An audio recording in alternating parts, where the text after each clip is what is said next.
Ladies and gentlemen, the Rhode Island Radio Hall of Fame welcomes, as part of the class of 2017, Tony Mascaro.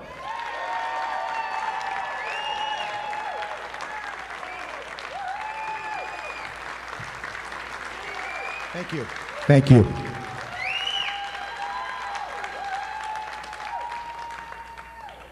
Thank you. I want to thank the Rhode Island Radio Hall of Fame, of course, and we're here for a great cause tonight for Special Olympics. One of the big reasons we're here. You know, you don't get to where you get in this business and accomplish things without the people that are behind you and the people that teach you. You can't do it alone, and throughout almost 40 years in this business, I've had so many people that have helped me and people I got to help. You know, I was at Rhode Island College, and in 1980, a fellow by the name of Jerry Audette, who was at Rhode Island College, brought me into Pro FM and really helped to launch my career. A couple of gentlemen that really gave me opportunities throughout my career, Mitch Dolan and Tom Cuddy, and I thank them from the bottom of my heart. Two just wonderful people in the industry. You know, I was fortunate to come into a legendary radio station and work with an air staff with Jimmy Gray and Tony Bristol and David Simpson and Big John Bina and Smiling Jim Halfyard and Giovanni and Chris Camp and Greg Perry. We were there almost a decade together as that air staff, which was could be unheard of in those days. You just didn't have that longevity.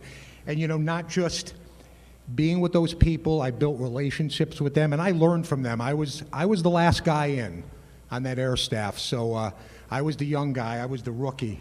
And, you know, eventually, so many people that I got to work with, Dave Stewart and Vic Michaels and Allie Knight, Joe Cortez, Patty Harrison, Ron St. Pierre, Greg Perry, Chris Camp.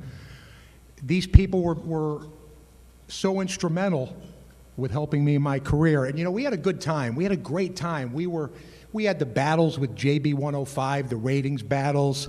We gave away money and cash. We had great promotions. It was an exciting time through the 80s.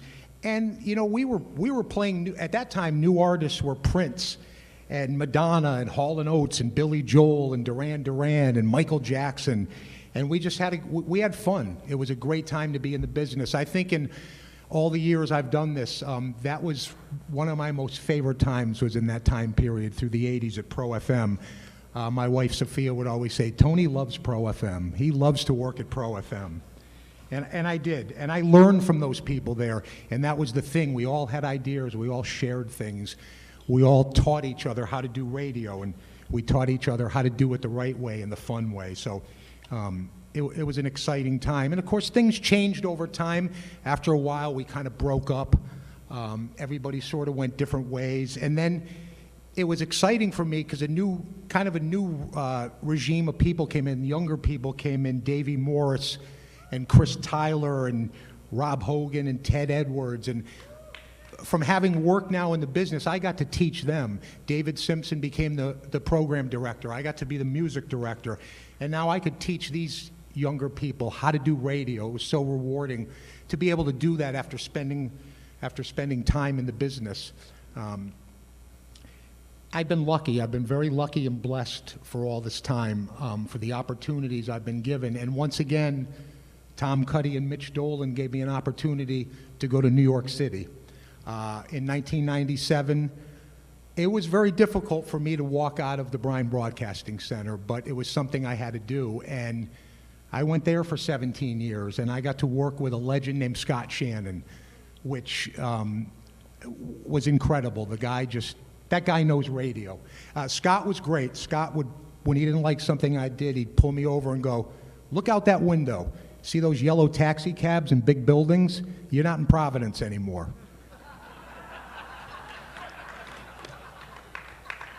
That was Scott.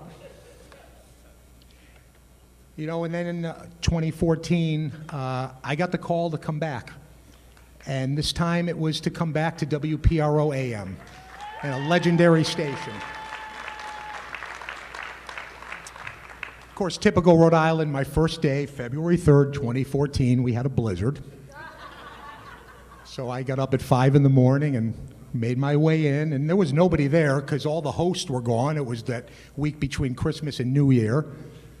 It was pretty much an empty building, but I walked in and got reunited with Dave Morris and Karen Kay and Duffy Egan and Dave Farrar and people like that that I had worked with before. So it was a thrill to come back to that building and go back there and work there again. And to be able to go in there and work with an iconic radio station and a heritage talk radio station, and now working with Buddy Cianci and Gene Valicenti and Matt Allen and John DePietro and Dan York and Tara Granahan. It was amazing to be able to, again, be given that opportunity to come back in there and now do talk radio in Providence. Again, I'm lucky. I've been blessed. And I've been given so many opportunities in this business that, you know, they just don't come around that often. So I'm always so thankful. You know, I have a great support staff there. You guys are the best. It's incredible to work for this staff, to work for a market manager like Barbara Haynes and now Holly Paris and Joe Lembo and Randy Scott and Shelby Ray and Big Doug and so many others, Billy Haberman.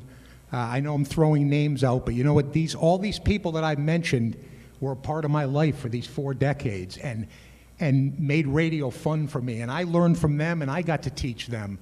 So it's just, it was constantly learning and doing radio. And that was the thing. All the people in this room that do it, they know that we all teach each other. We all teach each other how to do radio and how to have fun. I think, though, the people I have to thank most are my family. My wife, Sophia, my children, Anthony and Alex.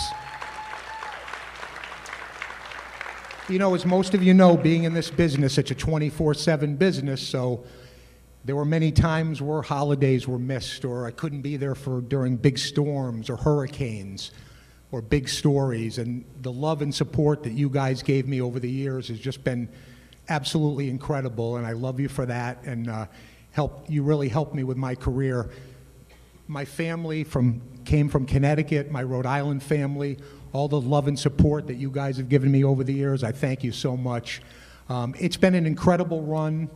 I don't know where it will go from here, but again, I'm blessed and thankful for the opportunities I've been given and to work with so many wonderful individuals, especially so many of you in this room, my buddy Joe Cortez, and Allie Knight, and if I forgot anybody, so many of you out there. I'm honored and humbled to receive this award. I thank Rhode Island Radio Hall of Fame and Special Olympics, again, a great cause. Congratulations to my fellow inductees from the class of 2017, and enjoy the rest of the night. Have fun, and thank you.